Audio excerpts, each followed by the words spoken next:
Quando essas duas coisas se juntam, negro e ser mulher, você é vista por dois véus. O véu do racismo e o véu do machismo. Quando essas duas coisas se combinam, a ideia é: fique no teu lugar. A dificuldade maior é você estar centrada consigo mesmo e acreditar que aquilo ali vai pra frente. Essa é a dificuldade maior. Como uma equipe que não tinha dinheiro, a gente conseguiu construir tudo com parceiro, com apoio, com patrocinador, por causa de um propósito. Foi todo mundo em prol daquele propósito. Fazer e acontecer um evento que desse um direcionamento de carreira para os estudantes daqui. Tenho 66 anos, eu me governo, eu me banco, eu faço o que eu quero e o que eu gosto. Pronto.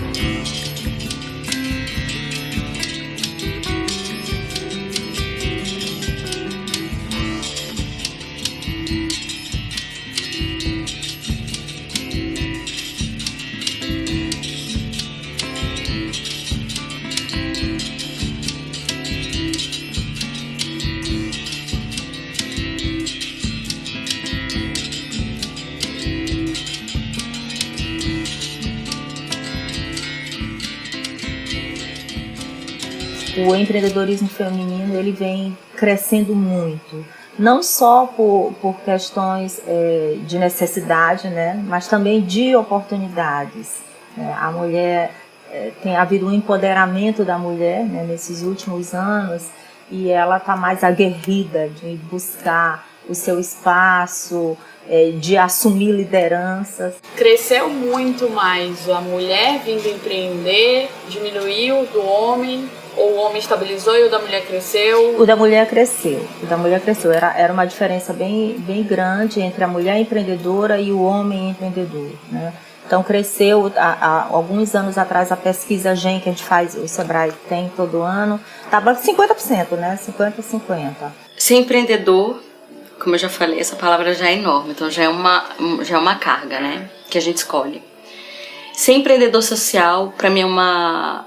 Quando eu falo carga, eu não falo nem negativa não, mas já é uma carga. Porque quando se leva para o lado social, a nossa visão é completamente diferente. Não é eu estou falando no sentido de produto, de loja, de financeiro, nesse momento.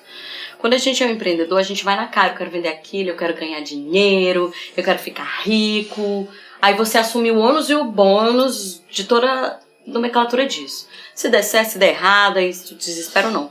Quando você é um empreendedor social, as coisas mudam de configuração porque não tem como pensar só num lucro. Eu já ouvi muito dentro das minhas entrevistas e pesquisas que eu tenho feito que tá tendo essa profissionalização, que é meio que pegar as ferramentas, as coisas que são usadas no mercado e trazer para a área social, trazer até para áreas de desenvolvimento pessoal.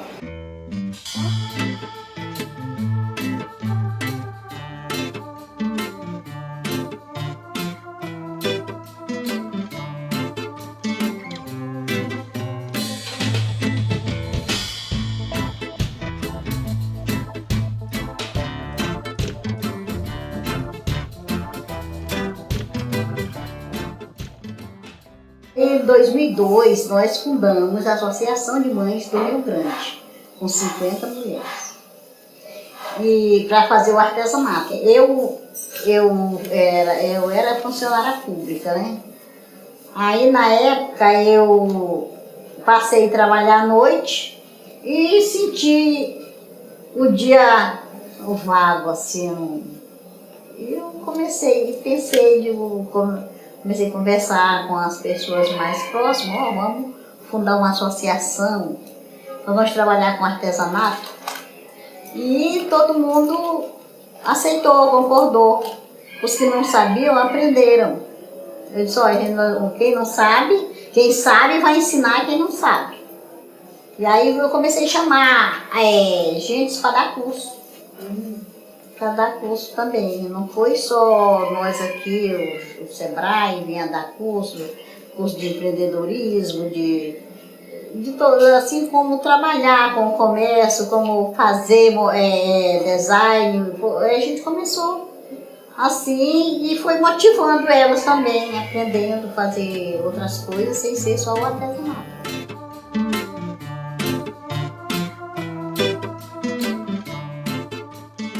O coletivo Bantu surgiu há 3 anos, mas a gente antes era só um grupo de amigos e pessoas que já tinham militância no movimento negro, mas que resolveram se reunir para fazer algo mais formal, mais concreto, né, do que estar só conversando. Aí surgiu a ideia do coletivo e há 3 anos a gente vem trabalhando com o objetivo de empoderar, fortalecer a identidade étnica da população negra daqui de São Luís. E para isso a gente desenvolve alguns trabalhos, algumas ações nas comunidades daqui, da periferia. A gente tem um carinho muito especial pela discussão de gênero. Então, atualmente nós estamos trabalhando com a formação interna, formação política de lideranças jovens, e temos um carinho muito especial pelo nosso projeto Rosas Negras, que é empoderar meninas de 12 a 17 anos da periferia, para que elas tenham aí o fortalecimento da identidade como mulher e como mulher negra.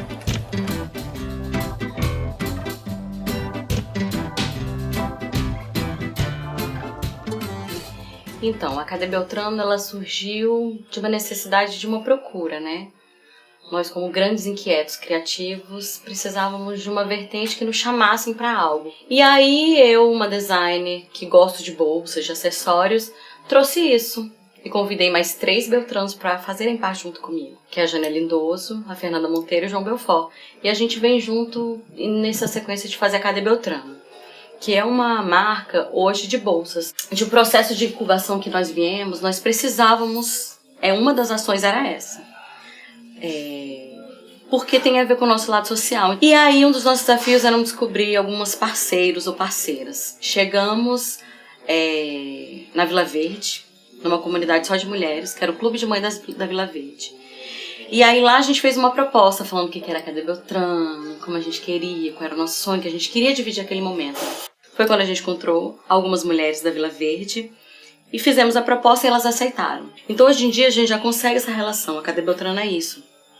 A gente pensa o social de uma forma justa hoje para o trabalho, com relação ao financeiro, e justa no sentido de poder ajudar elas em todas as partes. Então a gente faz uma escala no mês, faz a proporção de quanto pode dar para cada uma e o quanto cada uma pode fazer. Claro que tem umas que gostam de fazer mais uma peça do que outras, mas elas estão cientes dos valores do que é isso, de quanto eu tenho que fazer para conseguir de repente isso. Ou não, o meu X é esse, esse mês eu vou trabalhar com isso.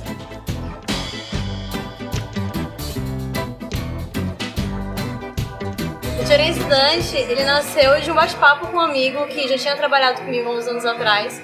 E a gente estava conversando e identificando que aqui em São Luís não tinha mais nenhum evento de cunho acadêmico, e a gente chegou na pauta de escola.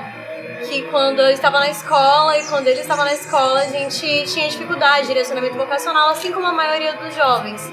E aí a gente chegou a essa conclusão, poxa, não tem nenhum evento aqui em São Luís que dê um direcionamento, dê uma luz para o estudante, uma diretriz de para onde ele quer ir, sabe? E aí foi a partir disso que surgiu o Teoria Estudante. E como muitas escolas particulares oferecem orientação profissional, então o público direcionado do TOI foi mais para estudante de escola pública. Foram 6.000 jovens que passaram por lá em público rotativo nos 2 dias de evento. Nós tínhamos quase 10 faculdades que estavam lá presentes, auxiliando e dando suporte, além de um conteúdo todo voltado para empreendedorismo, para liderança, para direcionamento de carreira. Empoderamento é ter poder, é ter influência, é ter autonomia, é ter liberdade. Então, quando a gente fala que quer empoderar as mulheres, a gente quer garantir que todas as mulheres tenham realmente liberdade de escolha, autonomia para fazerem o que quiserem, para fazerem bem feito dentro do que escolheram de fazer, né? Eu venho de uma família de periferia, uma família humilde. Minha mãe só estudou a 4ª série e meu pai era analfabeto. Eu sou a 4ª de 6 irmãos. E que eu comecei a militância no movimento aos 15 anos. E para eu estar no movimento já foi uma barreira, porque os meus irmãos e meu pai não gostavam disso, achavam que isso não era coisa de menina. Não era coisa de menina, não tinha que estar chegando tarde de casa. Peguei umas surras por causa disso. E isso só fez com que eu ficasse mais decidida a continuar. E a equipe, ela é toda formada de jovens e ainda tem muitos paradigmas em relação a isso, principalmente aqui em São Luís. Que as pessoas pensam que se você não tem barba, se você não tem cara de mulherão, você realmente não consegue realizar algo propriamente dito, sabe? Eu acho que tem, primeiro, uma questão de direitos humanos, né? As mulheres são metade da população do planeta, no Brasil 51%, então se a gente quer garantir os direitos humanos das mulheres, elas têm que ser empoderadas, elas têm que entender que elas podem, que elas têm poder de escolha, que elas não têm a sua vida determinada pelo fato de terem nascido mulheres, né? E que não tem uma caixinha a qual elas pertencem, mas elas podem pertencer aonde elas quiserem. E empoderar as mulheres não significa que as mulheres vão mandar nos homens, né? Não é isso, significa que cada um vai mandar em si mesmo. Então esse também é desmistificar um pouco, que eu não tô querendo, para empoderar uma mulher eu não preciso tirar o poder de um homem, né? Eu quero que mulheres e homens ambos tenham autonomia, liberdade de escolha, né? Que possam poder de influência e assim por diante.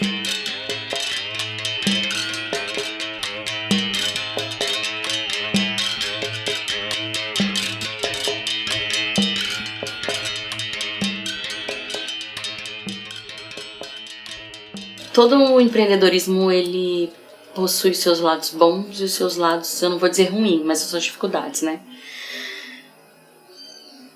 O lado feminino, ele puxa muito. Ele puxa porque a gente tem umas responsabilidades e umas cobranças muito grandes conosco. Não é fácil. Não é fácil lidar com todas as coisas quando você é pequeno, porque se tem que ter outras rendas para poder se ter o pequeno, porque senão você não consegue gerar. Isso gera um certo desespero, porque você tem um compromisso com você e com outros. Eu, em específico, Tamara, um dia já pensei, eu vou deixar tudo, gente, porque é muito pesado, eu não dou conta. Eu falo Tamara, porque eu convidei os outros.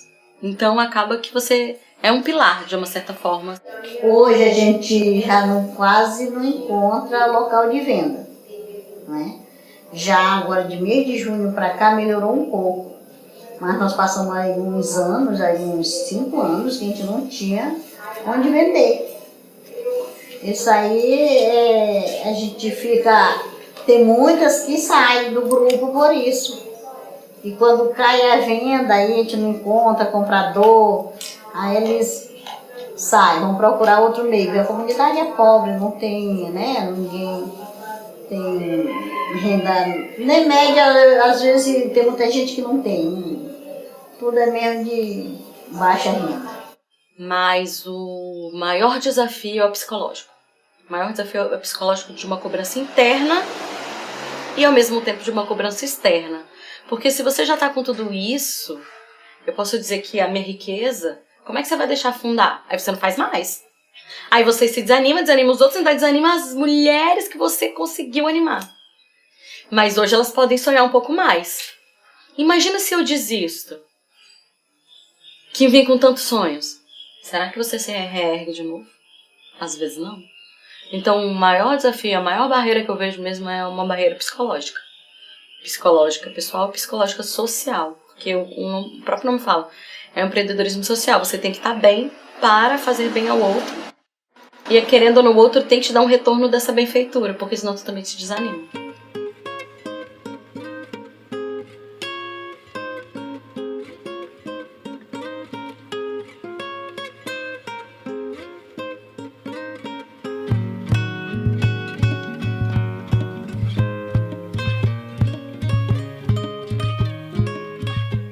Eu percebo que as mulheres, elas também estão muito presentes nas comunidades e elas são a força dessa comunidade. O que eu percebo é que os homens, eles são ausentes, seja porque eles não estão presentes na família, seja porque eles tendem a sair da comunidade para trabalhar. E as mulheres, elas ficam na comunidade, trabalham dentro daquele espaço E porque elas têm que estar próximas de casa para cuidar da família, porque elas, no nosso contexto social, a mulher tem essa responsabilidade.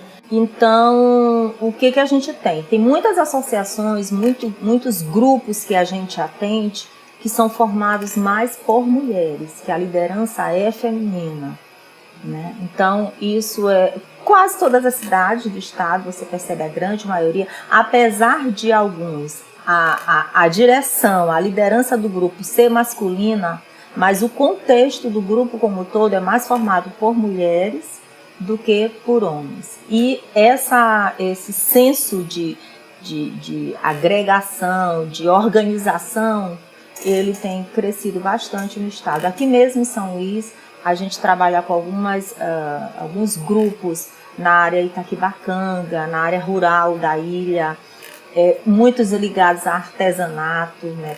Pouco agricultura, mas mais artesanato, trabalhos manuais. A princípio, o recorte de gênero ele não foi colocado como uma prioridade. A gente chegou na comunidade para dialogar com aquela comunidade a partir da perspectiva dela. Porém, o engajamento das mulheres ele foi crescente o tempo todo. Às vezes a gente começava a discutir com os homens, mas na hora de implementar a proposta a gente percebia a liderança das mulheres e o engajamento das mulheres. Então hoje, mais de 80% dos nossos projetos, vou falar isso, seguramente são liderados por mulheres e executados por mulheres. Então, desde marcenarias a serralherias, a gente tem lideradas por mulheres, né? Eu tenho uma comunidade em Buriticupu, chamada Vila Pindaré, onde as mulheres, o grupo escolheu corte e costura, porque também lá não tinha nenhum tipo de serviço.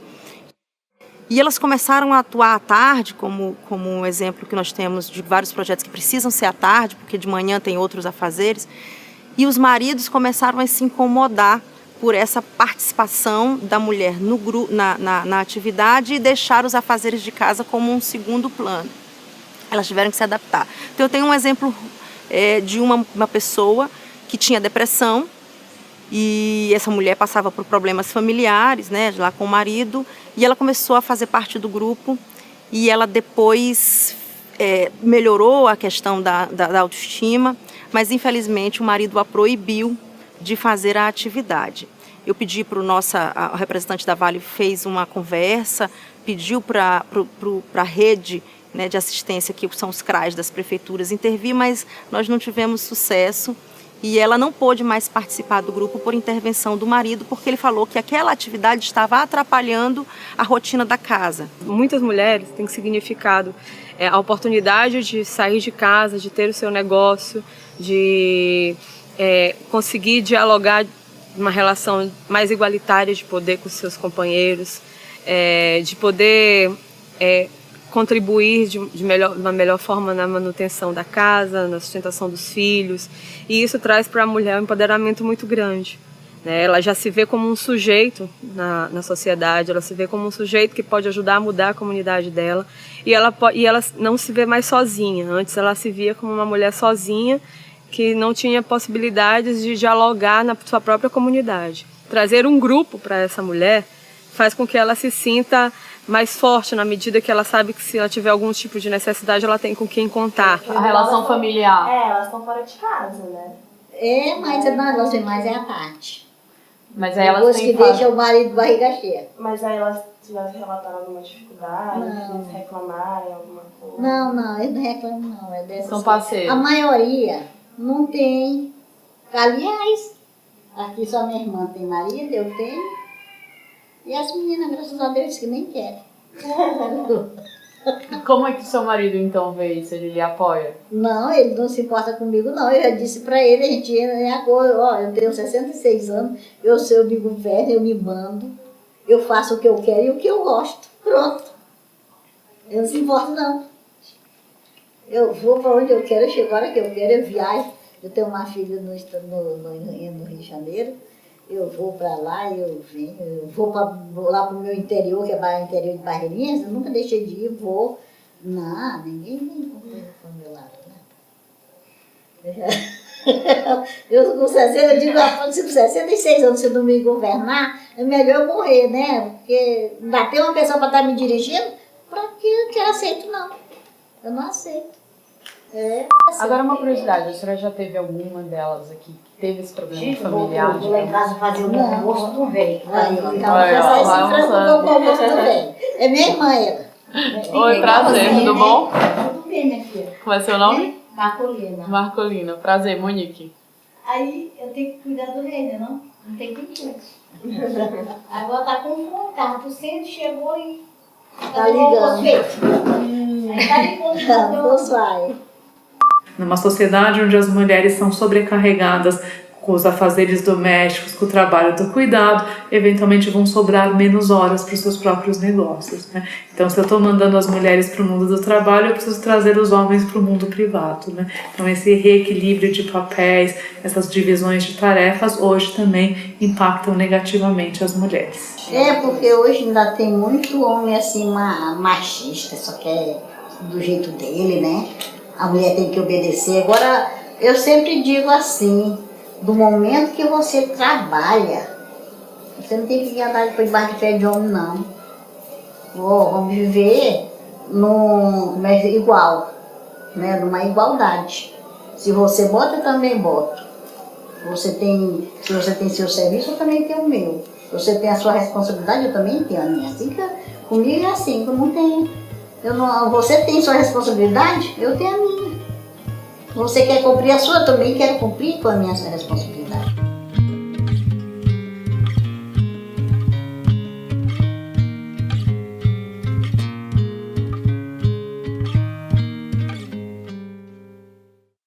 Eu tenho aprendido muito que nada se faz sozinho.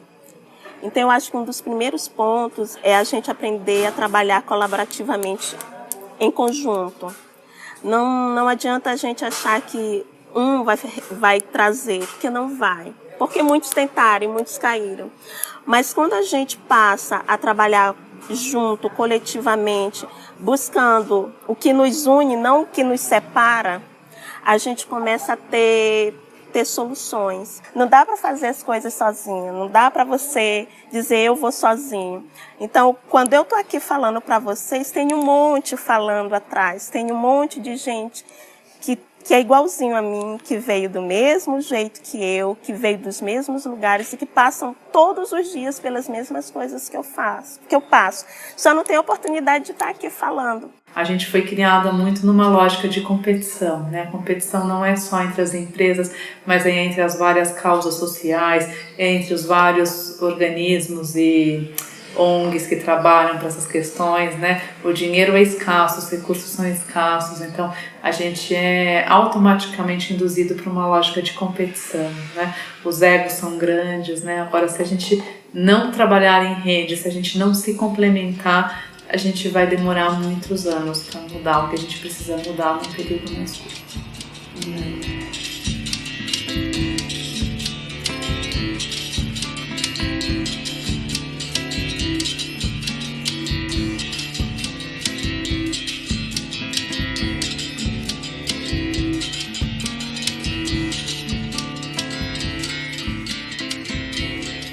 E a questão de políticas públicas, né? Políticas de governo estadual, acho que até federal também, dessa conscientização e dessa valorização do empreendimento social feminino. A iniciativa privada também tem como contribuir, acho que através dos seus trabalhos sociais, né? Da própria legislação, ela exige que principalmente as grandes empresas elas investam em ações nessa linha, e aqui em São Luís a gente tem algumas empresas que já atuam. Ele é importante também, porque às vezes até a empresa privada, em alguns aspectos, ela acaba ocupando também um pouquinho da lacuna, né, do gap deixado pelo poder público. Então essa responsabilidade também é dela e é de todos nós. Eu acho que não é só das instituições, mas de você como cidadão, né, contribuir para esse desenvolvimento, né, feminino, para esse empoderamento feminino. Eu acho que a gente lida com uma guerra muito difícil, que são conceitos culturais, sociais. Não existe outra forma de subverter certas lógicas se você não mostrar que a outra lógica é possível. Então, Eu acho que incentivar grupos, incentivar formas de trabalho coletivos, incentivar e principalmente trazer representatividade, trazer visibilidade a um monte de pessoas que fazem isso cotidianamente, já está de bom tamanho, porque isso vai dizer para o outro que é possível, eu posso, e que você também pode vir, pode colaborar. Então, se o Estado, se a iniciativa privada incentivar esse tipo de proposta, acreditar realmente nisso e principalmente dar exemplo nas suas estruturas, trazer essas coisas para as suas estruturas, trazer a representatividade para as suas estruturas, aquilo que é diferente, aquilo que é diverso, mas também trazer isso para as suas estruturas e principalmente trazer à mesa essas discussões, mas trazer à mesa não como meros convidados de segunda, mas como quem realmente é um convidado que também vai decidir o cardápio.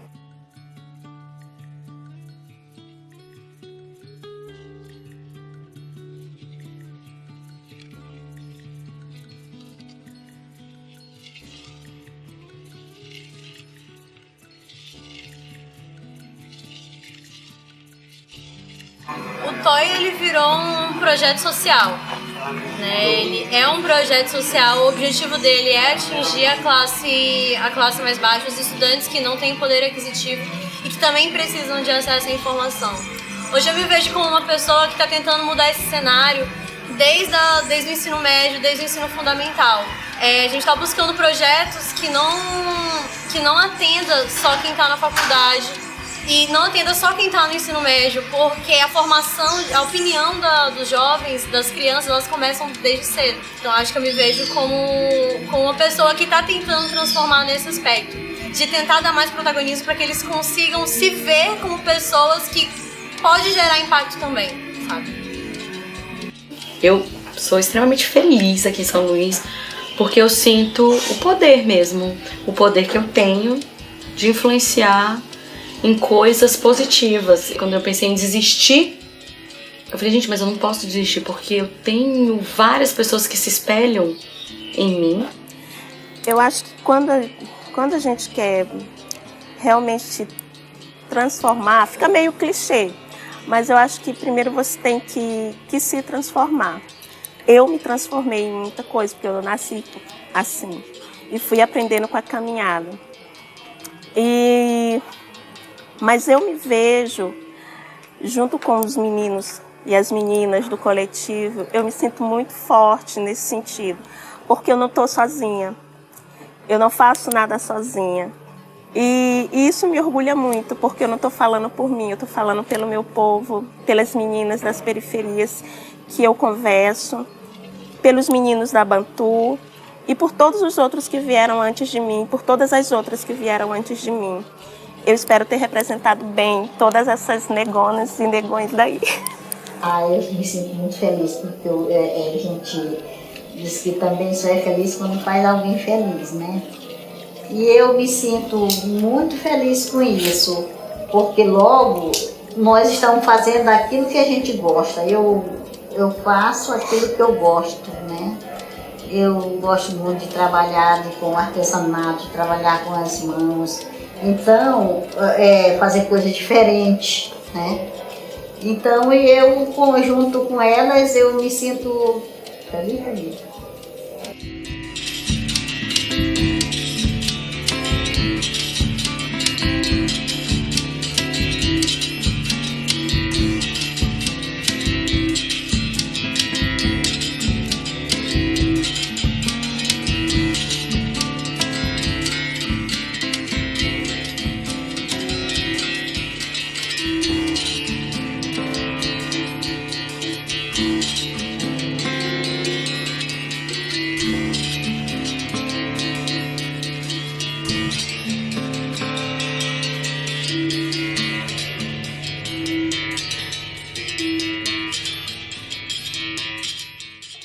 Será que o que eu estou fazendo impacta homens e mulheres, meninos e meninas da mesma maneira, mulheres brancas, mulheres negras, né? Eu acho que a gente incorporar essa lente deixa um mundo com muito mais possibilidades e faz com que a gente contribua realmente para essa transformação que o mundo tanto precisa, né? Nós somos maranhenses, somos daqui, somos desse território, somos mulheres. Na medida que a gente tem a oportunidade, dentro de um espaço corporativo, de fomentar para que outras mulheres possam ter oportunidades também de se desenvolver, eu vejo de uma forma muito empática de ver, de entender qual é a realidade delas. E acho que o primeiro passo é a gente não só se colocar no lugar, mas também perceber não só o que falta, né? Muitas vezes a gente olha para uma comunidade, né, André? E a gente olha sempre a vulnerabilidade dela. E acho que o grande desafio da gente é de sair de olhar só o que falta, só a vulnerabilidade, e olhar as oportunidades. Eu me sinto muito responsável, assim, por poder fazer isso, né? De ter essa oportunidade de poder contribuir para o desenvolvimento social, econômico, para o empreendedorismo feminino. Essa oportunidade que eu, né, como mulher, estou tendo, podendo estar contribuindo com grupos pequenos, mas que fazem grande diferença dentro do Estado, até chegar numa rede de selo de mulheres do Estado do Maranhão, isso é muito motivador, isso é encantador, isso é realmente realizar um sonho de fazer alguma coisa pelo outro, né? A gente nesse lugar de privilégio, né, que tem esse conhecimento, pode apoiar esses espaços para que essas coisas aconteçam, para que as pessoas elas reconheçam seus próprios talentos e trabalhem juntas para fazerem isso e se sentirem empoderadas e desenvolverem os seus sonhos, realizarem os seus sonhos e saírem, né, desse lugar de vulnerabilidade que a gente enxerga, né, essas mulheres, essas comunidades que estão na base da pirâmide.